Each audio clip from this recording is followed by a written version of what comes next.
días para todos. Mi nombre es Miguel González Velázquez. Soy residente de Medicina Interna de segundo año de la Universidad Pontificia Bolivariana. El día de hoy vamos a hablar sobre trastornos del agua y trastornos del sodio. El docente encargado es el doctor John Freddy Nieto Ríos, quien es internista, nefrólogo, epidemiólogo y magíster en telesalud, profesor del Departamento de Medicina Interna de la Universidad de Antioquia y pertenece al grupo de nefrología, trasplante renal y cuidado crítico del Hospital Pablo Tobón Uribe. Esta es la hoja de ruta que desarrollaremos durante la charla, unos conceptos que debemos tener claros para el resto pues, de la charla, unos elementos sobre el balance del agua y del sodio, luego hablaremos sobre hiponatremia y sobre hipernatremia. Entonces, para empezar, es importante recordar que el agua compone más o menos entre el 55 y el 65% del peso. Va a estar distribuida en dos compartimientos, el líquido intracelular y el líquido extracelular.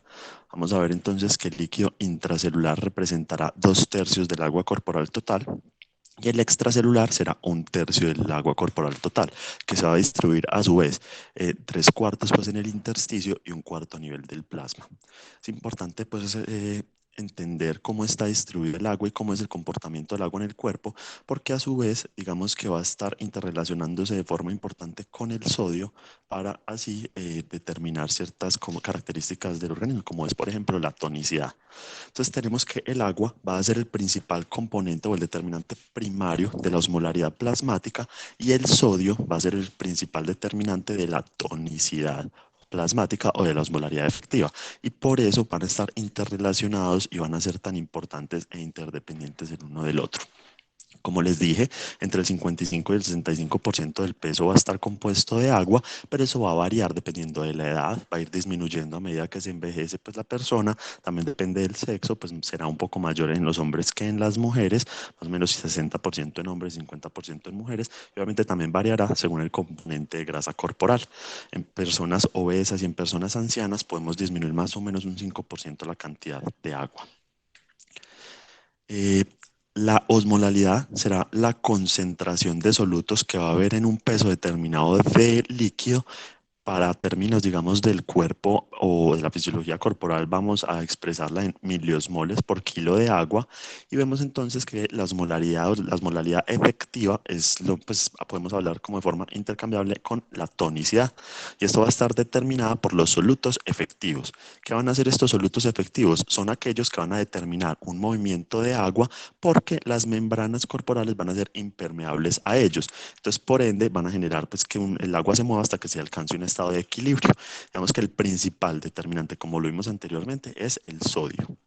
Y algunos otros osmoles efectivos, como es por ejemplo el mantol o por ejemplo en el cuerpo la glucosa, pero la glucosa en pacientes en los que haya alguna dificultad para introducirla al cuerpo, por ejemplo los pacientes diabéticos. Y los solutos inefectivos van a ser aquellos en los que no van a condicionar un movimiento de agua porque las membranas van a ser permeables. Importante tener en cuenta que la urea va a ser un soluto inefectivo. Entonces, en el cuerpo la osmolaridad oscila o está entre 285 y 290 miliosmoles por kilo. Digamos que uno cuando se va a enfrentar pues como a esto, uno la podría medir con osmómetro o podría calcularla dependiendo de los solutos plasmáticos. Entonces vemos, por ejemplo, que la osmolaridad se puede calcular por esta fórmula, 2 veces la concentración de sodio más la glucosa dividido 18 más el BUN dividido 2,8. Pero que si de esta ecuación eliminamos el BUN, vamos a tener entonces la osmolaridad efectiva en el plasma. Entrando entonces en el balance del agua, digamos que el cuerpo debe regular de una forma muy cuidadosa la cantidad de agua, porque de esto dependerá entonces toda esta equilibrio de la osmolalidad y la tonicidad. Y en cuanto al metabolismo del agua, hay algunos elementos que el cuerpo puede regular, pero hay algunos elementos que realmente no dependen tanto de la regulación pues, de los sistemas de homeostasis. Entonces, por ejemplo, en cuanto a la ingesta, hay un componente que es el regulado, que es el que está determinado por la sed, que ahorita veremos más cómo se regula este mecanismo. Sin embargo, hay algunos elementos no regulados, que es cuando, por ejemplo, uno toma o consume líquidos porque está comiendo y está acompañando la comida, la cantidad de agua que incluye cada alimento, incluso pues por cuestiones sociales cuando uno sale pues o toma o se sienta a conversar tomándose algo o incluso pues por los efectos, digamos, secundarios deseados. A veces, por ejemplo, tomar café o tomar algún energizante porque se quiere aumentar la energía, o por ejemplo, tomarse una gaseosa porque se disfruta el sabor. Y con respecto a la excreción, también hay algunas partes o alguna parte del agua que se excreta, pero que no es de una forma regulada, que son primero las pérdidas insensibles. Vemos que esto, digamos, siempre se perderán en un estado basal entre 8 a 10 mililitros por kilo y o más o menos 30 a 40 cc pues, por hora. Esto pues pérdidas por la respiración, por la sudoración, ¿cierto? Y también las pérdidas renales obligatorias, que oscilan entre 1,5 litros y 2 litros al día, que es lo que se necesita para eliminar de forma pues para poder eliminar esos solutos obligatorios de la eliminación, que oscilan más o menos en 600 pues, milimoles. Pero con respecto a la excreción del agua, también hay una parte de esta que es regulada y es como para poder eliminar ese exceso de agua por encima de lo obligatoriamente necesario para poder orinar los solutos mínimos, ¿cierto? Entonces, para mantener todo este equilibrio y para mantener la tonicidad corporal, se logra mantener como que la ingesta, un equilibrio entre lo que se ingiere de agua y lo que se excreta, manteniendo esto pues casi que igual y así pues manteniendo la tonicidad en un estado también pues basal y de equilibrio. Esto se logra por distintos sistemas, digamos que algunos de ellos entonces incluirán los osmorreceptores y la excreción urinaria de agua y de solutos, que todo esto pues se regula a través de la hormona antidiurética, pues la arginina vasopresina, por el mecanismo de la sed y por los mecanismos de concentración de la orina. Entonces, empezando con la arginina vasopresina, este, digamos, será como el principal determinante de la excreción, pues como del agua a nivel renal. Es una hormona que se va a sintetizar en el hipotálamo a nivel de los núcleos supraópticos y paraventriculares. Los axones de estos cuerpos neuronales se van a extender hasta la neurohipófisis o la hipófisis posterior y ahí se va a realizar la secreción de esta hormona. Esta hormona va a tener una vida media en plasma entre 15 y 20 minutos y va a tener un metabolismo que es hepático y renal. Para liberarla hay distintos tipos de estímulo. Hay unos estímulos osmóticos, hay unos estímulos que van a ser no osmóticos. Con respecto a los osmóticos, entonces serán por los osmorreceptores que van a tener, digamos, una muy alta sensibilidad a los cambios de la osmolalidad plasmática y que con cambios de alrededor del 1% empieza a generar una secreción de esta hormona, tratando así, pues, digamos, como de mantener la osmolalidad en límites normales y que cualquier variación que salga de este rango de normalidad genera la liberación de esta hormona para así poder regular la tonicidad. Y con respecto a los no osmóticos, digamos que hay muchos otros factores alrededor, digamos, de esto, algunos de ellos, o dentro de los más importantes, la hipovolemia, pero también existen pues otros estímulos como por ejemplo las náuseas, el dolor, enfermedades como el síndrome metabólico, estados como el embarazo o por ejemplo también algunas enfermedades tumorales que pueden generar pues como secreción autónoma o incluso pues, patologías pulmonares que también generan la liberación de esta, que pueden empezar entonces a liberarse. La arginina vasopresina va a actuar en distintos receptores en el cuerpo. Está pues el B1A y el B1B. Estos van a ser más que todo vasculares y se van a encargar de generar una vasoconstricción, pero digamos que el más importante en la regulación del agua o en la fisiología del agua es el receptor B2, que va a estar a nivel del riñón, a nivel del conducto colector, y lo que va a hacer es que al interactuar con el receptor, desencadena pues una vía de segundos mensajeros, especialmente pues a través del AMP cíclico, fosforila algunas enzimas y lo que hace es que se expresan ciertos transportadores, específicamente en este contexto la aquaporina 2, que va a estar almacenada pues en unas vacuolas en la célula, en células pues, principales en el conducto colector, y eso entonces logra que se exprese en la membrana apical la aquaporina 2 y se reabsorba entonces mucha más agua. Con respecto al mecanismo de la sed, pues la sed será el deseo consciente de que se necesita o que se desea agua, ¿cierto? Y digamos que se siente cuando hay hipovolemia o cuando hay deshidratación en las células.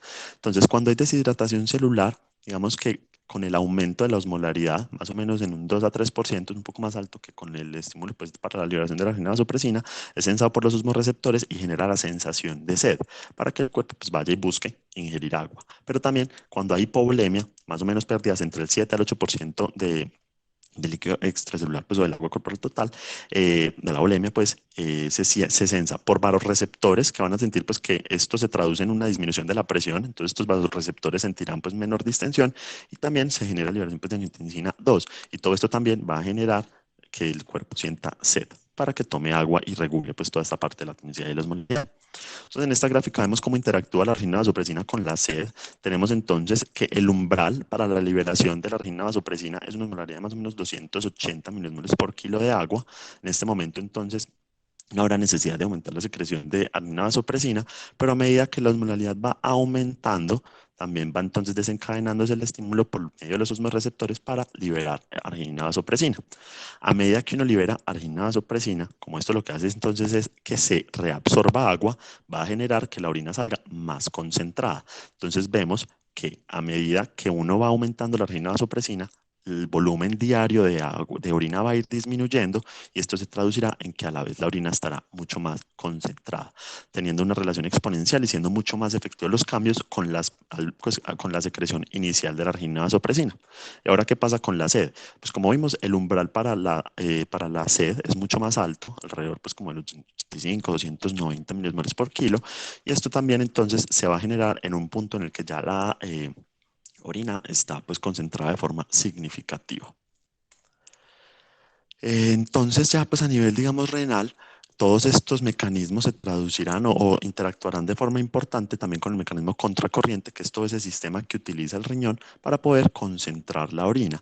Entonces, al concentrar la orina, es decir, al permitir que haya más solutos y reabsorber agua para que haya menos agua en la orina, o al contrario, diluirla eliminando más agua, y pues para tratar de excretar un poco de agua, se logra concentrar o diluirla, como les digo, y eso pues es muy importante que lo hace de la mano pues de la arginina vasopresina y de su acción, como vimos en los conductos colectores.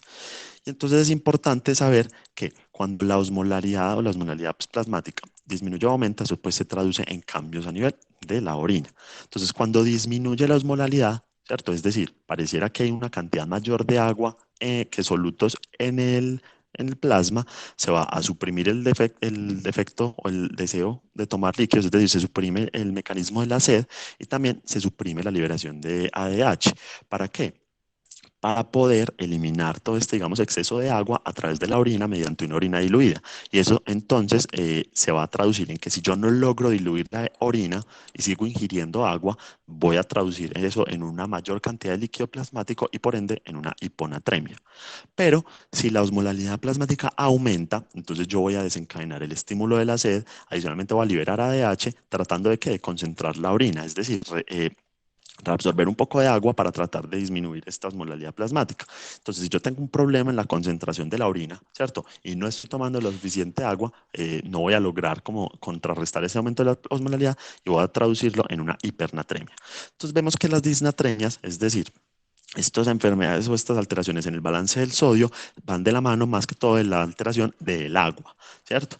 Y entonces cuando hay lo que decíamos, la hiponatremia pues es un defecto en la capacidad para la dilución con una ingesta excesiva y la hipernatremia será entonces un defecto en la capacidad de concentración con una ingesta inadecuada.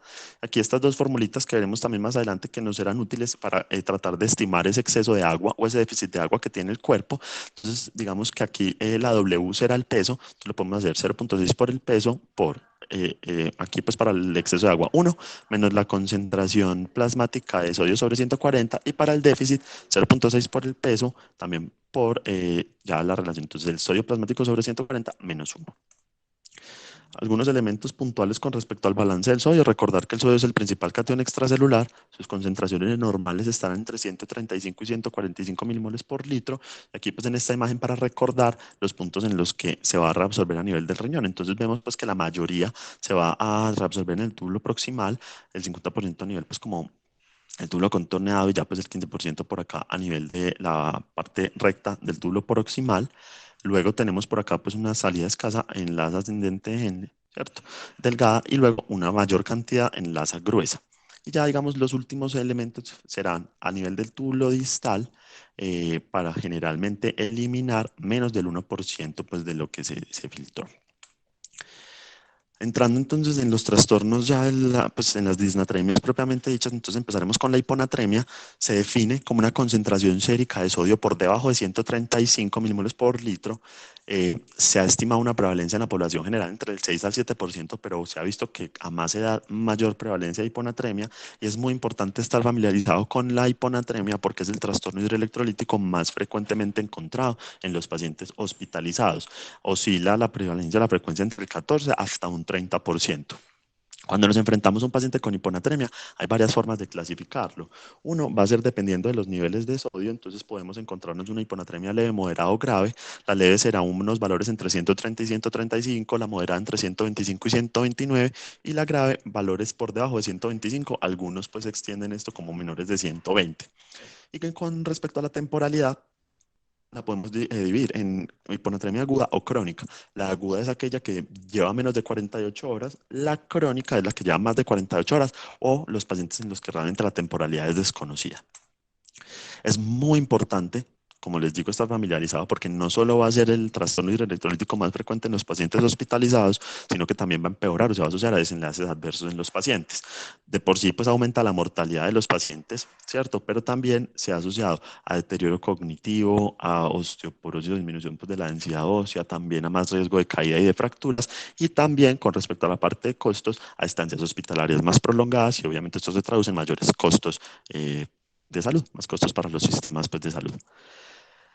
Cuando un paciente tiene hiponatremia, va a tener algunas manifestaciones que serán predominantemente neurológicas y van a estar como asociadas al desarrollo de edema cerebral, porque al haber, digamos, una menor tonicidad en el suero, pues digamos que va a favorecer una translocación, pues como una migración del agua del plasma a las células, ¿cierto? Entonces, digamos que las neuronas van a estar o recibiendo más agua, se van a hematizar y teniendo en cuenta pues que la bóveda craneana es un espacio que no es expansible, pues se puede generar el edema.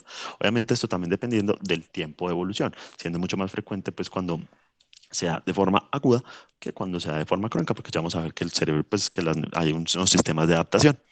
Entonces, anteriormente se hablaba de unas manifestaciones leves o de los pacientes asintomáticos, algunas manifestaciones moderadas y otras manifestaciones graves, pero cada vez se ha visto que ese verdadero asintomático es muy poco frecuente y que a pesar de que no hay manifestaciones graves, hay algunos elementos que igual no lo que son pues, asociados a la hiponatremia. Entonces, digamos que se ha propuesto la clasificación de los síntomas como en leves, moderados o moderadamente graves y los graves o severos, pues, como tal. Entonces vemos que los síntomas moderados incluyen náuseas, confusión, cefalea, y ya los síntomas graves pueden incluir entonces vómito, distrés respiratorio, empeoramiento pues marcado del estado de conciencia dado por letargia, convulsiones e incluso coma pues manejando Glasgow por debajo de 8. Y es importante que estos pues como de alteraciones del estado de conciencia más graves como lo es el estupor o el coma, casi siempre van a estar asociados en el contexto de una hiponatremia aguda. Entonces, como les digo, la principal complicación de la hiponatremia será el edema cerebral. Esto pues ya les está explicando, asociado a la hipotonicidad que genera una entrada de agua a las células, por ende entonces la célula se va a hematizar y como la bóveda intracraneana es un espacio finito que no permite pues que se expanda, entonces esto va a generar aumento de la presión intracraneana. Y esto, digamos, se ha visto que es importante porque a nivel de la barrera hematoencefálica también existen estas acuaporinas, específicamente la 4. Entonces, esto favorece la entrada de agua a todo este sistema, digamos, aislado del cuerpo que será pues, el sistema nervioso central y por ende entonces será tan sensible a la hiponatremia. Obviamente, cuando empieza a generarse todos estos cambios en la tonicidad, ya vimos que todo este sistema está muy bien regulado y el sistema nervioso central no es la excepción. Entonces, cuando empieza a censar o empieza a ver cómo estos sistemas celulares y asociados a la hiponatremia, empiezan unos fenómenos de adaptación. Entonces, en los primeros 30 minutos, la primera media hora, las células empiezan como a perder un poco de sal, tratando de que ahí alrededor en el espacio intercelular haya un poco más de tonicidad para que la entrada de líquido sea menor. En las primeras 3 horas, se empiezan a hacer algunos fenómenos para derivar el líquido cefalorraquídeo y que disminuya la cantidad de líquido en el cerebro, eso también tratando de contrarrestar, pues como por todo el teorema pues, de Monroe-Kelly, para disminuir un poco la presión, y ya después de 3 horas empiezan a perderse unos osmolitos diferentes, principalmente el potasio de las células, pero si esto persiste en el tiempo, ¿cierto? Se empiezan a perder otros osmolitos, como por ejemplo la fosfocreatina, el mioinositol y algunos aminoácidos, todo eso tratando de que la tonicidad extracelular aumente un poco. ¿Qué pacientes tienen más riesgo de desarrollar edema cerebral asociado a la hiponatremia? Se ha visto entonces que las mujeres en edad fértil, en un estado pues en un estado posoperatorio, las mujeres de mayor edad que sean usuarias de tiazida, los niños, también los pacientes que cursan con una polidipsia de origen pues, psicógeno, los pacientes con hipoxemia y también los maratonistas. Entonces, cuando nos enfrentamos a una concentración de sodio menor a 135, lo primero es definir si verdaderamente estamos ante una verdadera hiponatremia o si por el contrario hay algún otro confusor que nos está haciendo una falsa disminución de esta concentración. Y tenemos entonces dos escenarios. El primero será la pseudohiponatremia, ¿cierto? Y luego tenemos la hiponatremia translocacional. Entonces, en la pseudohiponatremia vamos a tener unas osmolalidades plasmáticas normales, ¿cierto? Entre 275, 180 hasta 290, 295. Y esto va a ser más que todo por un artefacto de laboratorio. ¿Por qué? Porque estos artefactos de laboratorio empiezan miden o se basan como en la fase sólida del plasma, pero entonces cuando hay aumento de algún otro soluto sólido que no está en condiciones normales, pues la fase líquida disminuirá y esto entonces va a generar como una falsa medición de ese sodio y va a darlo como más bajo. ¿Y en qué contextos puede pasar esto? Generalmente cuando hay hiperlipidemias muy graves o los pacientes que cursan con alguna paraproteinemia. Luego tenemos la hiponatremia translocacional, que tendremos entonces una hiponatremia en la que va a haber hipertonicidad, que como vemos verdaderamente, pues si yo tengo una hiponatremia, lo lógico es que la tonicidad del suelo esté baja. Entonces estos escenarios lo vamos a ver cuando hay otros osmoles efectivos diferentes al sodio que también pueden generar movimiento pues, de agua, como por ejemplo manitol y glicina pues como de administración exógena o una hiperglicemia significativa como algún osmol endógeno. Y vemos entonces que cuando nos enfrentamos, por ejemplo, a esta hiponatremia asociada a la hiperglicemia, podemos corregir el sodio para estimar verdaderamente cuánto es el valor de sodio del paciente. Entonces vemos que con glicemias pues, por encima de 200 por cada 100 milimoles pues, de glucosa que aumente pues, por cada 100, por encima de 100, el sodio disminuiría 1.6 miliequivalentes por litro, pero cuando la glicemia ya está en valores por encima de 400, el cambio pues, o el factor de corrección aumenta a 2.4. Entonces esto es muy importante para tener en cuenta porque si vemos un paciente, por ejemplo, que nos reportan un sodio bajo, pero tiene una hiperglicemia significativa, deberíamos corregirlo para ver si verdaderamente hay una verdadera hiponatremia por una causa diferente o si pues solamente es por el efecto translocacional de la glucosa. Si descartamos estos dos escenarios y tenemos entonces una tonicidad que verdaderamente está disminuida, es decir, por debajo de 275, por debajo de 280, estamos ante una verdadera hiponatremia. Y aquí entonces pasamos a hacer una evaluación de la volemia del paciente.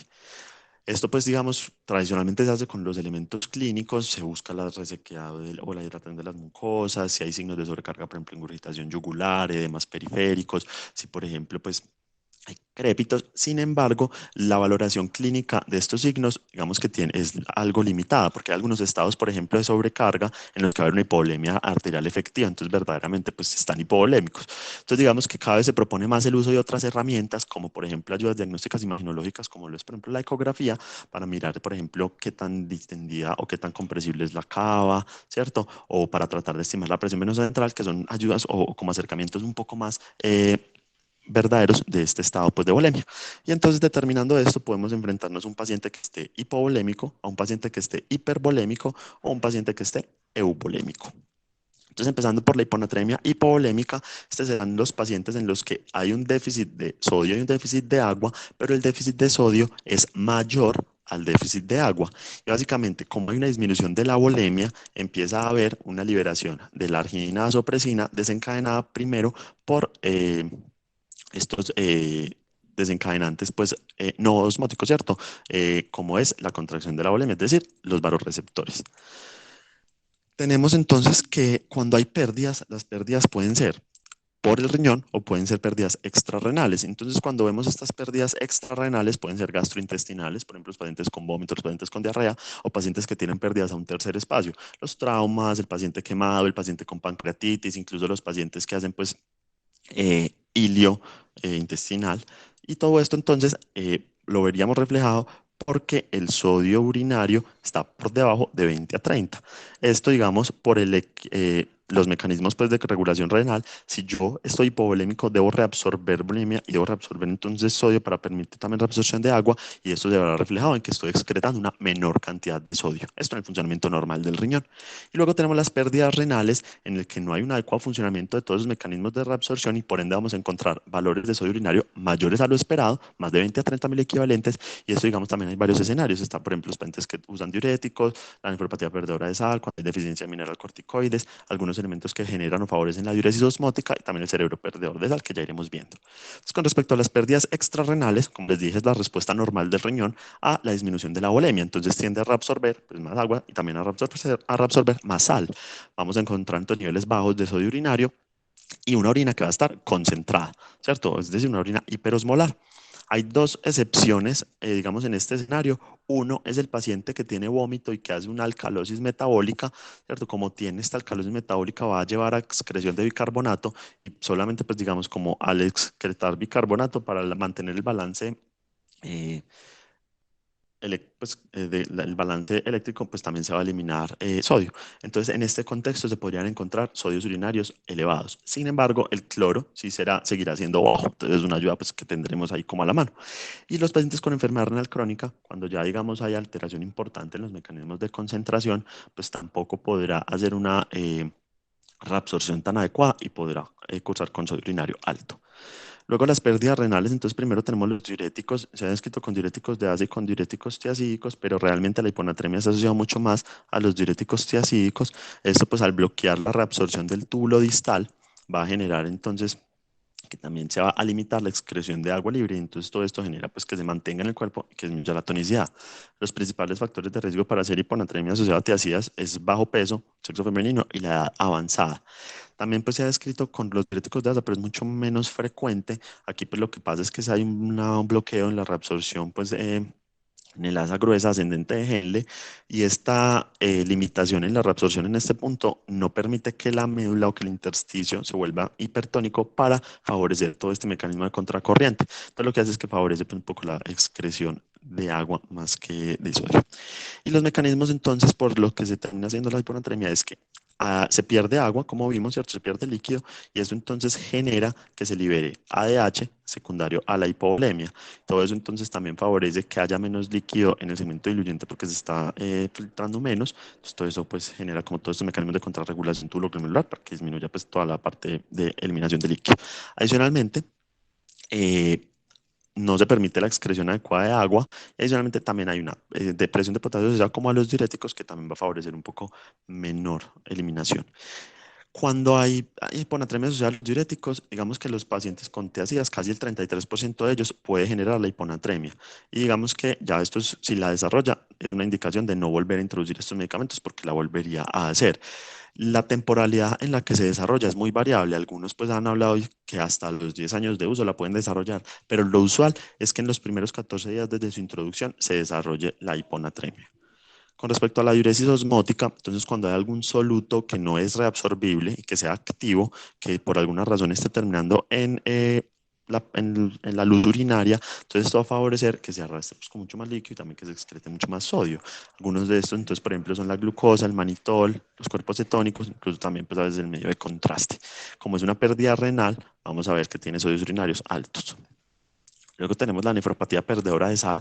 Esto usualmente se ve en pacientes con enfermedad renal crónica avanzada, ¿cierto? Ya con tasas de filtración glomerular por debajo de 15, casi siempre asociadas a enfermedad intersticial, pero también se ha descrito en el contexto de enfermedad pues, poliquística, e incluso en los pacientes en los que hay obstrucción del tracto urinario, cuando ésta se resuelve, ¿cierto? Todo eso entonces favorece la eliminación pues, de agua y de sodio. Vamos a ver pues, que va a ser mucho más la eliminación del sodio.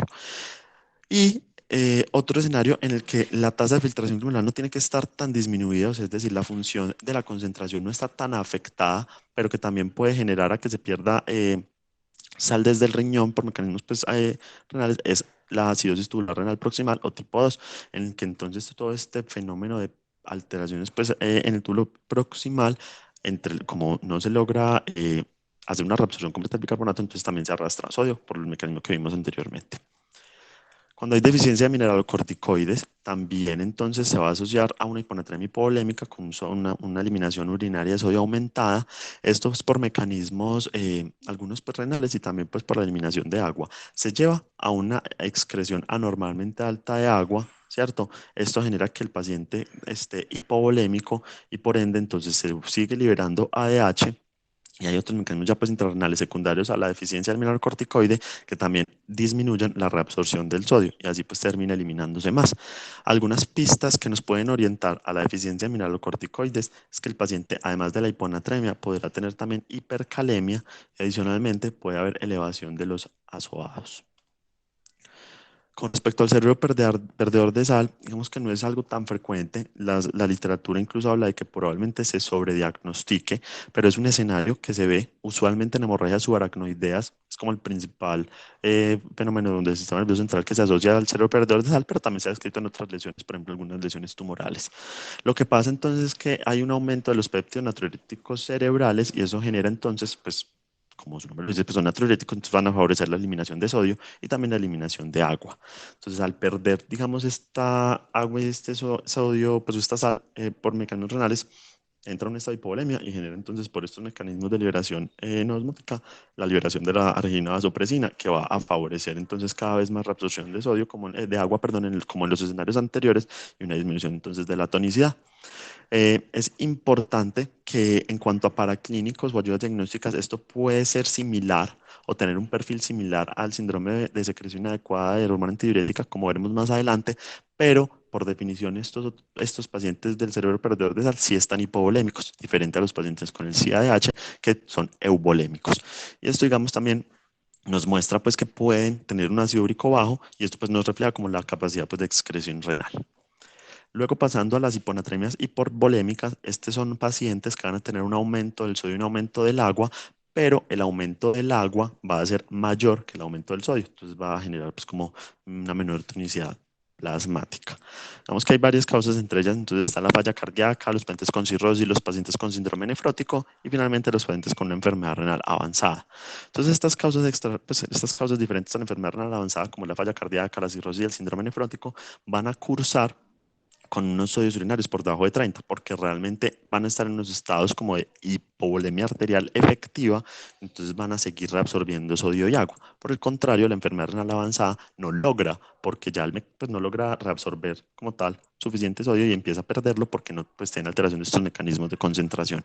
Entonces, en la falla cardíaca va a haber una hipovolemia arterial efectiva y todo esto se traduce en un bajo gasto, en una baja presión arterial sensada por los vasoreceptores y empieza entonces a activar el sistema de renina aldosterona, el sistema nervioso simpático y adicionalmente genera o favorece la liberación osmótica de arginina vasopresina. Todo eso en que se traduce en una menor excreción de líquido y de sal y una mayor absorción del mismo. Por en la cirrosis pasa algo similar. Hay una hipovolemia arterial efectiva, pero secundaria a toda esa vasodilatación del lecho esplácnico. Todo se traduce también en mecanismos de contrarregulación, el simpático, renina aldosterona y también pues, en más secreción de arginina vasopresina. Todo eso se traduce también a mayor reabsorción de agua. Y el síndrome nefrótico, digamos que por, digamos, como hay una disminución en la albúmina, eso genera una disminución, pues, o alteración, pues, del equilibrio hídrico por las fuerzas de Starling, entonces va a favorecer que el agua pase del vaso al intersticio y también puede traducirse una hipovolemia arterial efectiva, lo mismo que los anteriores, genera liberación de arginina vasopresina. Pero adicionalmente, por todo el mecanismo fisiopatológico que pueda estar llevando al síndrome nefrótico, también podría haber algún cierto nivel de alteración en la excreción del sodio. Entonces, al excretar menos, pues va a favorecer que el sodio se retenga y esto también se traduce en una mayor volemia. Y luego, pues como les dije, en la parte de la enfermedad renal avanzada, pues es porque no se logra una eliminación suficiente del sodio. Entonces, si la ingesta del sodio asociado a la ingesta de agua alcanza a superar este umbral de excreción, pues el paciente va a mantenerse en un balance positivo reteniendo pues como todos estos líquidos. Y luego pasamos a la hiponatremia euvolémica, donde también hay una gran variabilidad o variedad, pues como de etiologías asociadas, dentro de las que encontramos la deficiencia de glucocorticoides, el hipotiroidismo, algunas causas, pues como es la polipsia psicógena, el estado posoperatorio, también la hiponatremia inducida por ejercicio, algunos fármacos y el síndrome de secreción inadecuada de hormona antidiurética. Entonces, en cuanto a la deficiencia de glucocorticoides, también similar, pues a la deficiencia de mineralocorticoides va a haber una alteración en la excreción del agua, y esto también va a generar pues, que haya una secreción de hormona antidiurética que todo esto, digamos, asociado a que pueda haber estados de bajo flujo por el contexto de la insuficiencia renal, puede disminuir a una menor perfusión renal y esto a una menor filtración. Este contexto, digamos, específico, a pesar de que pueda haber un menor flujo renal, lo vamos a solucionar es reponiendo pues o reemplazando la hormona que está faltando, es decir, los esteroides. Pasa algo similar con el hipotiroidismo, digamos que clásicamente se habla o se menciona cuando uno revisa pues hiponatremia, el hipotiroidismo, pero realmente pues no es tan frecuente, se asocia más a estados de hipotiroidismo francamente descompensado, prácticamente en estados de coma mixedematoso. Básicamente estos pacientes asociados al bajo gasto que pueden tener llevan una liberación osmótica de la arginina vasopresina y por ende empiezan a reabsorber agua y esto pues genera la hiponatremia. Lo mismo que cuando hay deficiencia de glucocorticoides, pues esto mejoraría con el reemplazo de la hormona. Luego está el escenario de la psicosis, entonces hay como dos grandes causas que puedan asociarse a la hiponatremia. Una es la presencia de psicofármacos, que veremos más adelante cuáles de ellos podrían asociarse a hiponatremia, pero también estos pacientes a veces pueden tener una polipsia psicógena, es decir, ellos tienen un aumento en la percepción de sed, ¿cierto? También podrían secretar ADH con niveles menores de osmolaridad y son un poco más sensibles a la hormona antidiurética. Esos son como los mecanismos que se han propuesto. Entonces, toda esta ingesta excesiva de agua por el aumento en la percepción de la sed, asociado a estas dos alteraciones como en la regulación de la hormona antidiurética, favorecen que sigan y sigan y sigan ingiriendo agua y esto pues genera como la tonicidad disminuida. El estado posoperatorio temprano pues, se ha visto como asociado a la infusión de líquidos hipotónicos durante la intervención, más que todo en mujeres jóvenes, y lo que pues digamos vamos a ver es como la traducción de la administración de estos líquidos que pues al ser hipotónicos pues generarán este desbalance a nivel del plasma. Básicamente entonces se deberían evitar estos líquidos hipotónicos en la cirugía, minimizar la administración de líquido en este posoperatorio o inmediato y siempre pues ser conscientes de la posibilidad de desarrollarlo y evaluar tempranamente como la anatremia en estos pacientes. También está la inducida por ejercicios, casi siempre descrita en maratonistas que realmente pues, por el ejercicio excesivo que están haciendo, pues van a estar en un estado como de deshidratación y hipovolemia, van a generar entonces una liberación de hormona antidiurética por la deshidratación, sin embargo, pues van a tener una ingesta muy seguida o abundante de agua, entonces se va a traducir en la dilución pues como tal y en la hiponatremia. Con respecto a los fármacos, vemos que los fármacos más frecuentemente asociados a la hiponatremia van a ser los diuréticos tiazídicos y los inhibidores selectivos de la recaptación de serotonina. Sin embargo, hay muchos otros medicamentos que pueden asociarse a hiponatremia por distintos mecanismos. Uno serán los análogos de la vasopresina, pues la vasopresina que es esta arginina vasopresina o la hormona antidiurética, pues ya sabemos que hace que se reabsorba agua, entonces estos análogos pues van a tener la misma acción actuando a nivel de los receptores B2, entonces generan la reabsorción de agua. La oxitocina, por su similaridad estructural con respecto a la ADH, algunos medicamentos van a favorecer es que, que haya como mayor sensibilidad a la ADH, por ejemplo, la ciclofosfemida, los AINES, algunos van a favorecer o a permitir que la liberación de la ADH sea como más fácil, ¿cierto? O que sea como, o haya más sensibilidad como para los estímulos a su liberación. Por ejemplo, aquí entran los inhibidores selectivos de la recaptación de serotonina, la vincristina, algunos narcóticos y algunos medicamentos en los que todavía no se ha logrado dilucidar el por qué. Hay algunos medicamentos pues algunos psicofármacos, como por ejemplo el haloperidol, la amitriptilina, la fluoxetina. También aquí incluiríamos entonces algunas drogas psicoactivas como las metanfetaminas. También se ha descrito con las inmunoglobulinas intravenosas. Y finalmente, dentro de las hiponatremias eubolémicas, tenemos el CADH, que digamos, entonces, como su nombre lo indica, va a haber una secreción de hormona antidiurética por algunos estímulos que no es lo usual, ante unos umbrales que no son los normales. Será un diagnóstico de exclusión, pero igual es muy frecuente encontrarnos con ello, pues será la principal causa de hiponatremia en los pacientes hospitalizados. ¿Qué pasa? Hay un defecto en la regulación de la osmolalidad, entonces empiezan a haber estímulos inapropiados para que se siga secretando esta hormona. Y a pesar de que ya estamos en un estado de hipotonicidad, como la regulación de esta hormona está alterada, también se va a seguir secretando y eso va a favorecer entonces que se siga empeorando esta hipotonicidad. Eh, Digamos que otros mecanismos también es que este exceso de agua genera expansión del plasma y se suprime pues también el eje renina-angiotensina-aldosterona. Estos pacientes usualmente estarán con presiones arteriales normales, usualmente no van a estar edematizados, ¿cierto? Y tienden entonces a hacer una verdadera hiponatremia dilucional, en que toda esta agua se sigue reteniendo y reteniendo sin tener un aumento en las pérdidas de sodio, pero como hay más agua, pues la tonicidad baja. Hay 4 patrones que se han descrito del síndrome de secreción adecuada de hormona antidiurética. El más frecuente es el A, en el que lo vemos aquí representado. No hay una relación directa como con la osmolaridad y la secreción. Realmente es independiente y puede ser por distintas patologías en las que cambia como el patrón de secreción o alguna lesión a nivel, pues digamos, como hipotálamo hipófisis que genere que se siga pues produciendo de forma inadvertida, o, por ejemplo, algunos tumores que puedan secretarlo de forma ectópica. Luego en frecuencia le sigue el B, en el que disminuye como el límite para la liberación, entonces pasamos pues de un límite de 280 más o menos hasta uno menor, y entonces con menores tonicidades no se va a suprimir y va a seguirse secretando. El C y el D son menos frecuentes, pero digamos que el C tampoco logra suprimirse a pesar de que se logren osmolaridades ya normales. Entonces vemos que, por ejemplo, aquí alrededor de los 280, 285 va a seguir habiendo niveles elevados de la hormona, y el D todavía pues no se conoce como muy bien la causa, porque cuando se entra y se mira no hay niveles elevados de la hormona, pareciera que es algún análogo o alguna otra sustancia que todavía se desconoce que genera y favorece pues como una acción similar. Dentro de las causas del CIADH hay varias, algunas malignidades, especialmente las pulmonares, pero también algunas malignidades del tracto genitourinario pueden asociarse a la secreción de la hormona, también enfermedades pulmonares, infecciones y enfermedades estructurales, también enfermedades en sistema nervioso central, pues trauma, algunos elementos infecciosos, sangrados, ¿cierto? Eh, y otras desmielinizantes. Y con respecto a otras, digamos que también pues se ha visto que algunos ancianos pueden empezar a cursar con una secreción idiopática, o también pues el mismo virus del VIH se ha asociado al CIADH. Y entre los medicamentos que se han asociado, aquí vemos pues, representados algunos de los similares que vimos anteriormente. Dentro de los antidepresivos, pues los tricíclicos y los inhibidores selectivos de recaptación de serotonina ya los vimos, pero también los inhibidores de la monoaminoxidasa, algunos anticonvulsivantes, por ejemplo la carbamazepina o el ácido valproico también puede asociarse hacia AH, otros antipsicóticos, algunos quimioterapéuticos, incluso también, pues, por ejemplo, ya otros, pues, como misceláneos se han descrito. Ya vimos los AINES, pero también, pues, por ejemplo, opiáceos, el éxtasis, como les dije, algunos antibióticos, pues, como los inhibidores de bomba de protones y la amiodarona también se han asociado. Entonces, para diagnosticar el síndrome de, de secreción inadecuada de hormona antidiurética, digamos que tenemos estos criterios. Los criterios, digamos, esenciales en el que se tienen que cumplir es tener una hipotonicidad plasmática de las modalidades por debajo de 170, una concentración urinaria inapropiadamente alta, entonces más de 100, que el paciente clínicamente esté eubolémico, ¿cierto? Que haya pues una ingesta normal y que no haya alteraciones tiroideas, adrenales, que no haya pues uso de diurético.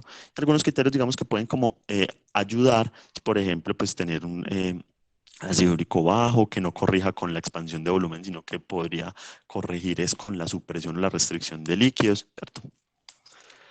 Entonces, cuando ya conocemos las causas, ya para hacer el acercamiento diagnóstico, pues digamos que hay algunas ayudas con las que nos podríamos apoyar: los electrolitos séricos y urinarios, la glicemia, la función renal, el ácido úrico, la osmolaridad de plasma y de orina, el hematocrito, también el perfil lipídico de las proteínas del cortisol y la TSH, todo eso tratando como de aclarar el por qué está hiponatrémico y si verdaderamente es una hiponatremia o estamos ante una pseudohiponatremia, una translocacional. Es importante pues saber que los estudios séricos y urinarios deberían ser tomados pues, en el estado como basal y antes de iniciar tratamiento, porque estos nos pueden como falsear los resultados. Y aquí pues como repasando todo este acercamiento según las causas, pues lo primero entonces es descartar que no sea una falsa hiponatremia, y ya pues si la descartamos, a evaluar la volemia. Si está hipovolémico, entonces, y el sodio urinario es de más de 20, las pérdidas serán renales; si es menor de 20 serán extrarrenales; si está hipervolémico y tenemos un sodio urinario de más de 20, usualmente será enfermedad renal; si es menor de 20, entonces serán estos otros tres escenarios: nefrótico, cirrosis, falla cardíaca. Y en el paciente con euvolemia, vamos que también tendrá eh, sodios urinarios por encima de 20, ¿cierto? Y pueden estar estos escenarios: la parte de la deficiencia de glucocorticoides, hipotiroidismo, medicamentos, y ya pues por descarte el síndrome de secreción inadecuada de hormona antidiurética. Entonces el tratamiento, digamos que siempre pues tiene que iniciar con una búsqueda etiológica, porque debo saber cuál es la causa, porque finalmente esta será la verdadera forma de resolverla. Y el tratamiento específico dirigido a la hiponatremia vamos a estarlo guiando por los síntomas y por la temporalidad. Obviamente los pacientes que tengan una hiponatremia aguda con síntomas graves, se requiere ahí sí hacer un aumento pues de la anatremia para tratar de revertir este edema cerebral. Entonces en estos pacientes con síntomas, digamos, eh, graves y todo, pues uno va a utilizar algunas soluciones que ya veremos más adelante, en los que tienen una concentración más alta de sodio y podremos mejorarlo. Entonces, digamos que básicamente la meta, o cuando corregimos natremias, nos hablan de algunos como límites establecidos para evitar efectos adversos, y la meta es aumentar entre 6 y 10 milimoles o miliequivalentes en 24 horas. Uno no debería sobrepasar 12 milimoles en 24 horas, ni tampoco 18 en 48 horas, porque de secundario, digamos, a estos mecanismos contrarreguladores, si se hace una corrección más rápida, puede favorecer pues, que antes haya una deshidratación muy marcada de las células y un síndrome que es la mielinolisis tónica que veremos más adelante. Y cuando, digamos, se ha visto que el solo aumento entre 4 y 6 milimoles logra revertir ese edema cerebral y mejorar como esos síntomas graves. Entonces, por eso, digamos, en el escenario agudo y de gravedad, esa es como la meta que tenemos. Este pues es uno de los estudios o artículos clásicamente publicados de hiponatremia. Aquí tenemos pues la fórmula de Adrog y Mayas, en el que es como la fórmula con la que todos nos guiamos en el día a día, en el que para calcular cuántos milimoles de sodio me va a disminuir, administrar, por ejemplo, un litro de alguna solución. Entonces, después el sodio de la solución menos el sodio sérico sobre el agua corporal total más 1. Recordemos entonces que el agua corporal total será 60% en hombres, 50% en mujeres y le disminuiremos un 5% a los obesos y a los ancianos. Entonces, en la hiponatremia aguda sintomática, básicamente, como el riesgo de edema cerebral es mayor que el riesgo de desmielinización, vamos a hacer un tratamiento rápido, utilizando solución salina hipertónica en estos pacientes con síntomas graves, alteración grave del sensorio, náuseas con vómito, coma y letargia. La meta, como les dije, es aumentar entre 4 y 6 milimoles, ¿cierto? Porque con esto logramos revertir el edema cerebral. Uno no necesita llegar a sodios normales, básicamente necesitamos como aumentar este número de mil equivalentes, obviamente siempre haciendo un monitoreo continuo del paciente y hacer una medición seriada de los electrolitos, idealmente cada hora, cada 2 horas en estos pacientes tan críticos. Entonces se describe que uno podría utilizar solución salina hipertónica, usualmente pues se describe como la solución salina al 3% y podemos utilizar en estos pacientes un bolo de 150 mililitros, ¿cierto? O una dosis más o menos entre 1 mililitros por kilo. Cuando son muy graves, estamos por ejemplo en un estado de coma, se han descrito incluso pues valores entre 4 a 6 mililitros por kilo por hora. Básicamente podemos repetir estos bolos hasta 2 o 3 veces, siempre siguiendo. Si hay mejoría de los síntomas, podemos parar la administración de hipertónica. Si ya aumentamos entre 4 a 6 milimoles, también deberíamos parar, o si ya alcanzamos pues, niveles de seguridad de natremia, que son alrededor de los 120. Por el contrario, si tenemos una hiponatremia crónica que sea sintomática, aquí no podemos correr a restaurarlos o a normalizarlos tan rápido porque ya se han establecido estos mecanismos compensatorios y así entonces vamos a favorecer la mielinolisis póntica. Entonces se hace una corrección lenta hasta los niveles pues, de seguridad, usualmente pues dependiendo de la causa, pero si es por ejemplo una hipovolemia, pues se debería empezar la reanimación con líquidos isotónicos, siempre buscando también la etiología. Y en esos pacientes que parecieran estar asintomáticos, vimos que realmente ese verdadero estado asintomático es poco frecuente, entonces también se debería buscar llegar a niveles cercanos a la normalidad, siempre pues descartando tras otra, pues la búsqueda etiológica, especialmente pues si estamos ante pronto alguna cosa endocrinológica o un CADH. Y en esos pacientes con hiponatremia crónica sintomática, digamos que dentro de las estrategias que tenemos, o el pilar será la restricción de líquidos. Esto, digamos, eh, va a favorecer que se regule ya todo este mecanismo y que ese exceso de agua que se está teniendo, que se está perpetuando por esa secreción que podría estar inadecuada del ADH por los estados de, por ejemplo, hipovolemia, hipervolemia por esa hipovolemia arterial efectiva, va a favorecer que se termine de eliminar y así favorecer entonces ya una normalidad en la tonicidad. Difícil a veces pues que los pacientes sean como adherentes, pero digamos que es la primera línea. Y a veces cuando la sola restricción de líquido no es suficiente, pues uno podría ayudarse con aumentar la ingesta de solutos, por ejemplo, sal, que esto va a favorecer también pues, la excreción de agua.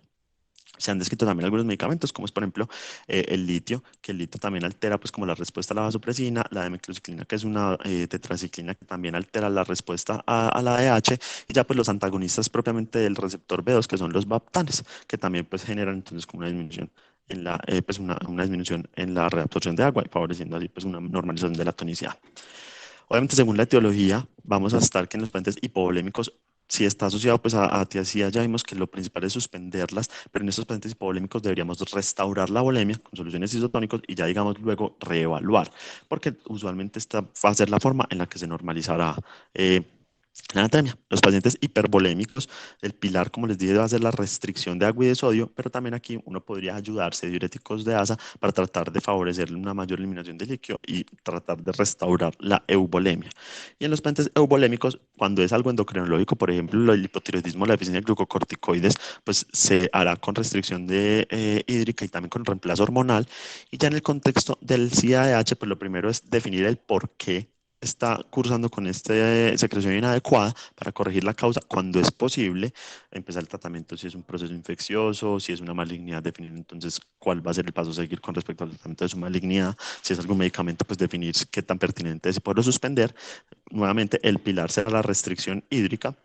Vamos a ver entonces que estos pacientes que tengan osmolaridades urinarias por encima de 500 o que la relación entre el sodio y el potasio urinario con respecto al sodio plasmático sea mayor de 1, esto va a predecir una mala respuesta o una menor respuesta a la sola restricción y podríamos ayudarnos de la ingesta de solutos.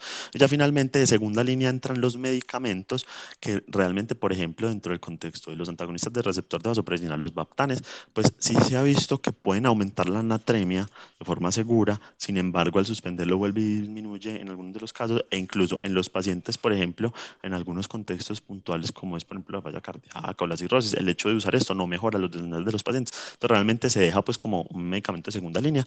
Usualmente con la sola restricción vamos viendo una adecuada respuesta. Y entonces tenemos una complicación de la reposición del sodio, que es la desmielinización osmótica, que era lo que les mencionaba, pues que es la mielinolisis póntica.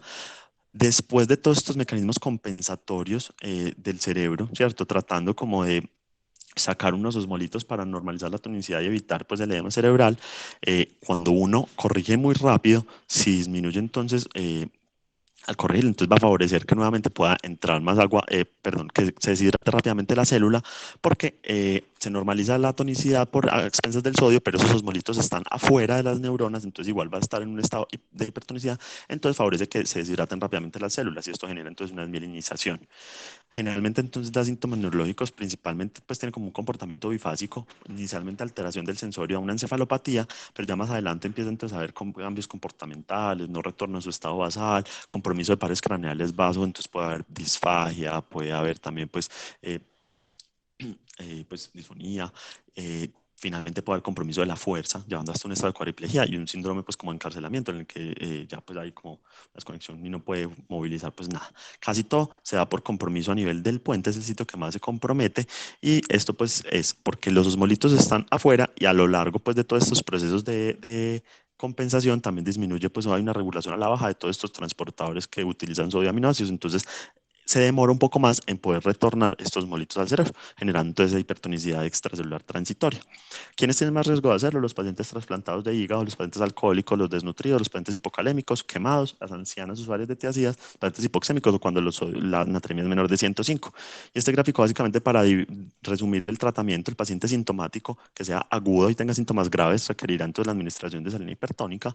Los pacientes crónicos, ¿cierto? Que no tengan síntomas graves, entonces inicialmente podrán hacer la parte de identificar la causa, restringir la anatremia, pero si tiene síntomas graves también requerirán la hipertónica y toda esta reposición de sodio teniendo muy en cuenta esas metas que vimos inicialmente, de 12 y de 18, 12 en 24 horas y 18 en 48 horas. Luego, entonces, pasando a la hipernatremia, entonces se define como un sodio en plasma por encima de 145. Esto va a traducirse entonces en un estado de hipertonicidad o hiperosmolaridad. También con respecto a la temporalidad se divide en aguda y crónica con un límite de 48 horas. Básicamente, como vimos iniciando la charla, es por alteraciones en la concentración de la orina. Puede ser o porque se les entregue menor soluto, o porque no logre generar la hipertonicidad en el intersticio para todo este mecanismo contracorriente, que acumule menor urea en el intersticio también o que haya alteraciones en el flujo. Básicamente también puede ser porque hay alteraciones en la producción de AH o una respuesta inadecuada a la misma. Entonces no favorece la reabsorción de agua y permite que se pierda este líquido. Menos frecuente, pero también es importante, 2 a 5% de los pacientes críticamente enfermos también se asocia con peores desenlaces, mortalidad y mayores estancias hospitalarias. Y es importante que en las series que describen como el comportamiento de la hipernatremia, casi todas no es a la admisión del paciente, sino durante la estancia. O sea, hay cierto componente de iatrogenia en el que de pronto no nos damos cuenta de que no se están supliendo esas necesidades basales de agua, que vamos a ver es como el principal mecanismo asociado a la hipernatremia. Dentro de las manifestaciones clínicas también, pues básicamente son estados neurológicos, generalmente alteración del estado mental, letargia, irritabilidad, pueden convulsionar, pueden entrar en un estado de hiperreflexia o hipertonicidad, puede dar también compromiso, pues como vómito, disnea, náuseas, todo eso como a cambios, pues ya, a la deshidratación del cerebro. También pues mucha sed, e incluso por los cambios, pues como en la rigidez y todo, los vasos pues en el sistema nervioso central o intracraneales pueden tensarse y llevar pues a sangrados. Factores de riesgo, los extremos de la vida, los lactantes y los más ancianos, los pacientes que reciben infusiones hipertónicas, los pacientes que tengan nutriciones o alimentaciones artificiales, también pues la diuresis osmótica, cuando ya de por sí hay una alteración en el estado mental, diabetes no controlada o trastornos poliúricos. Entonces los mecanismos pueden ser, pues el principal ser una ingesta inadecuada de agua, cuando hay una pérdida extrarrenal de líquidos hipotónicos, cuando hay defectos en la concentración de la orina o cuando hay una ingesta excesiva de agua. Entonces, con respecto a la ingesta inadecuada, ya les dije es la causa más común, básicamente cuando uno normalmente está perdiendo agua, ¿cierto? Cuando uno pierde agua, entonces aumenta la tonicidad plasmática y se dan los mecanismos contrarreguladores que será la ADH y la sed, ¿cierto? Porque esto busca disminuir la excreción de agua, pero si hay alguna interferencia al acceso, pacientes en pues, alteración del estado de sensorio, cuando son ancianos de pronto institucionalizados a los que de pronto no les dan como suficiente agua, entonces no se logra como compensar este aumento de la tonicidad y va a favorecer el desarrollo de la hipernatremia. Usualmente la osmolaridad urinaria estará por encima de 600. Cuando hay pérdidas extrarrenales de líquidos hipotónicos, entonces tendremos pérdidas de agua que serán mayores a las pérdidas de sodio. Esto puede ser, por ejemplo, pacientes que tengan fístulas intestinales o algún sondaje en el tracto gastrointestinal que permita que se pierda continuamente estos líquidos. También, pues, pacientes con síndromes febriles o diarrea, que aumentan pues, las pérdidas como tal. La osmolaridad también será mayor a 500 en la orina, ¿cierto? Y esto nos habla de que realmente se están perdiendo líquidos en otras partes que no sean los riñones y que el riñón conserva su capacidad de concentración. Ya por el contrario, cuando hay un defecto en la concentración, aquí podemos ver entonces nuevamente los diuréticos y la diuresis osmótica. Aquí, a diferencia de la hiponatremia, será los pacientes que los utilicen, pero que a la vez haya una limitación en el acceso a agua. Entonces, esta agua que se pierde no se suple y así, entonces queda pues en un estado de hipertonicidad. Y también tenemos ya pues característicamente la diabetes insípida. De la diabetes insípida, importante saber que hay varios tipos. Está pues digamos la central, la nefrogénica, hay una pues congénita y también hay una gestacional. Básicamente, hay un defecto en la acción de la arginina vasopresina o en su producción, dependiendo del sitio pues, que esté comprometida, como vamos a ver más adelante. Característicamente, entonces, será un trastorno en el que va a haber poliuria y polidipsia. Y cuando no se logra suplir en su totalidad esta agua que se está perdiendo, es cuando se vuelven, pues ya, o cuando entran la hipernatremia. Entonces, básicamente tendremos pacientes poliúricos, polidípsicos, hipernatrémicos con una concentración urinaria submáxima, que esperaríamos que no fuera así. Entonces, la central, básicamente, es porque hay una ausencia parcial o completa de la ADH, porque no se produce a nivel del sistema nervioso central. Estos pacientes, entonces, pues, tendrán polidipsia y también característicamente tendrán nicturia. La osmolaridad urinaria será por encima de 295 y un diagnóstico diferencial importante es esta polidipsia psicógena o la ingesta compulsiva de agua. ¿Qué pasa? Cuando es la ingesta pues, compulsiva, vamos a tener que usualmente no van a tener nicturia, la osmolaridad urinaria será pues baja, ¿cierto? Entonces digamos que esa es una forma de diferenciarlo. Adicionalmente, pues en teoría, esta ingesta compulsiva de agua podríamos verla asociada a otro tipo de trastornos hidroelectrolíticos como es la hiponatremia. Vamos a ver que aquí como vamos a ver cómo se hace más adelante, es el test de privación de alguna forma pues para hacer el acercamiento, ¿cierto? Y también cuando es central, como lo que hay es una ausencia de la vasopresina, cuando se administra algún análogo, la osmolaridad urinaria aumenta. Causas de diabetes insípida central, pues hay algunas enfermedades genéticas, ¿cierto? Y también causas adquiridas, trauma, estados posoperatorios, sangrados, infecciones en el sistema nervioso central, también pues enfermedades desmielinizantes o inflamatorias y algunos pues escenarios será idiopática. La nefrogénica sí va a haber circulación de ADH, pero va a haber una respuesta renal incompleta o parcial, es decir, cierto tipo como de resistencia a la hormona. Hay unos escenarios en los que será congénito por mutaciones pues, del receptor o de la aquaporina. Estos pacientes obviamente tendrán una poliuria mucho más marcada que las causas adquiridas, que van a ser un poco menos graves. Dentro de las adquiridas pues tendremos enfermedad renal crónica, otros trastornos hidroelectrolíticos, enfermedades de las falciformes, desnutrición, medicamentos. Básicamente estos pacientes estarán poliúricos, pero no tanto como la central o como la nefrogénica congénita. También cursarán con osmolaridades urinarias por debajo de 300.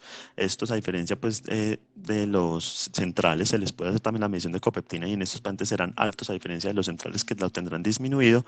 Y en estos pacientes, como lo que hay es una resistencia a la acción, al administrar desmopresina, que es el análogo de la arginina vasopresina, no se va a lograr aumentar la osmolaridad urinaria. Y por último, pues la ingesta excesiva de sal, pues cuando se administran líquidos hipertónicos o cuando se consumen tabletas de sal en exceso o cuando se administra nutrición parenteral, puede asociarse a un aumento de la tonicidad y un aumento de la anatemia, con sodios, pues osmolaridad urinaria por encima de 600 y también unos valores de sodio urinario elevados, porque se está tratando de eliminar todo ese exceso que se está administrando. Entonces, básicamente, el paciente hipernatrémico, vamos a evaluar la volemia. Si está hipovolémico, entonces está perdiendo por algún lado, y si el sodio urinario es de más de 20, las pérdidas son renales. Entonces tenemos que ver si está pues algún elemento que favorezca la diuresis osmótica, diuréticos, y que esto se está asociando a una baja ingesta. Si es urinaria, será menor de 20 perdón, si es extrarrenal, el sodio urinario será menor de 20 y entonces hay que buscar por dónde está haciendo las pérdidas. Si está hipervolémico, también entonces generalmente serán por ganancias de estas administraciones exógenas y ya pues el paciente que está euvolémico también pues entonces hay que mirar por dónde son las pérdidas, si son pérdidas insensibles o si tiene pues uno de estos trastornos como vemos la diabetes insípida.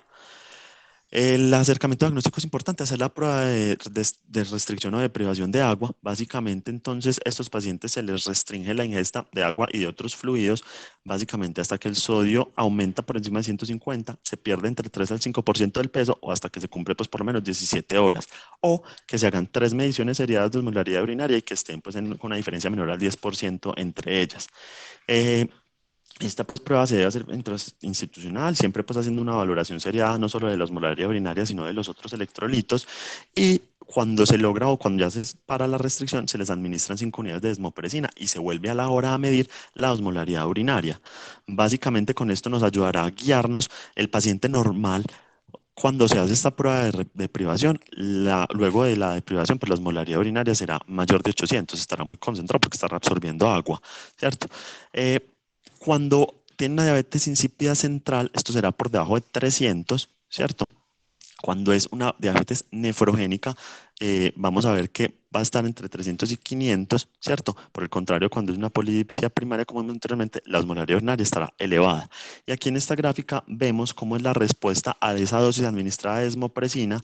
Vemos, por ejemplo, en estos que son pues, los cuadritos en los que tendremos una respuesta normal, se priva de ingesta, entonces va a ir aumentando la osmolaridad, pero al administrar pues vasopresina realmente ya pues está habiendo su máxima acción, el cambio será mínimo. En esto pues que tenemos los triangulitos será la polidipsia primaria, en el que realmente tampoco hay cambios al administrar la vasopresina porque el sistema pues es funcional e intacto, pero en estas dos que son las diabetes insípidas, vemos por ejemplo, cuando es central, como en la deprivación de agua no se logra como esa respuesta esperada en el que aumenta la osmolaridad urinaria porque se sigue perdiendo agua, pero al administrar la dosis de vasopresina sí tenemos un aumento. Diferente a la nefrogénica, en la que al restringir de agua no se logra ese aumento que buscábamos en la osmolaridad urinaria y al administrar la dosis tampoco hay una respuesta. Entonces, para saber pues como el acercamiento a la paciente con diabetes insípida, pues será un paciente con poliuria y con polidipsia, hipernatrémico, con una osmolaridad plasmática elevada, ¿cierto? Que tendrá una osmolaridad urinaria por debajo de 300, con un sodio urinario por debajo de 40 y que pues va a tener un test de privación compatible en el que inicialmente no aumenta la osmolaridad, pero con la dosis ya vamos a tener un aumento de más del 50% en la central, ¿cierto? O bajo o escaso o nulo si es nefrogénica. Cuando vamos a tratar al paciente con hipernatremia, el objetivo principal será entonces restaurar esa tonicidad del suero. Lo primero es definir cómo está la volemia del paciente, porque si está hipovolémico, probablemente este es la causa, entonces debe reponer la volemia, ¿cierto? Buscar una vez un estado de volemia y si sigue hipernatrémico, entonces ya definir el por qué está hipernatrémico y cómo vamos a normalizar esa tonicidad. Siempre entonces identificar la causa y corregirla, definir cuánto es el déficit de agua del paciente. Aquí nuevamente entonces la formulita que vimos al principio de la charla, porque este es, digamos, el déficit que vamos a ir corrigiendo usualmente en las primeras 48 horas, obviamente teniendo en cuenta que habrá pérdidas insensibles, entonces se debe sumar esto a la reposición y teniendo en cuenta que las metas de corrección de mil equivalentes que veíamos en hiponatremia se mantienen acá para evitar pues como desenlace adverso, un posible pues desarrollo de edema cerebral en este caso. Entonces tenemos que al evaluar la volemia, si vemos que está hipovolémico, vamos a corregir la volemia inicialmente con líquidos isotónicos y una vez ya el paciente esté euvolémico, reevaluaremos. Si sigue hipernatrémico, hay un verdadero déficit de agua y aquí lo calcularemos y lo vamos a ir reponiendo. Ahora sí podemos utilizar pues, soluciones hipotónicas que nos podemos ayudar entonces no solo de las soluciones parenterales, sino también pues, de ingesta de agua libre. Luego, si el paciente está hipervolémico, como ya vimos, usualmente es por administración exógena, entonces vamos a tratar de eliminar pues como agente que se está administrando y cuando hay eubolemia, entonces lo mismo, vamos a calcular ese déficit de agua y vamos a irlo reponiendo de forma lenta entre pues, 48 a 72 horas. Eso era lo que traía como para hoy. Muchas gracias por la atención.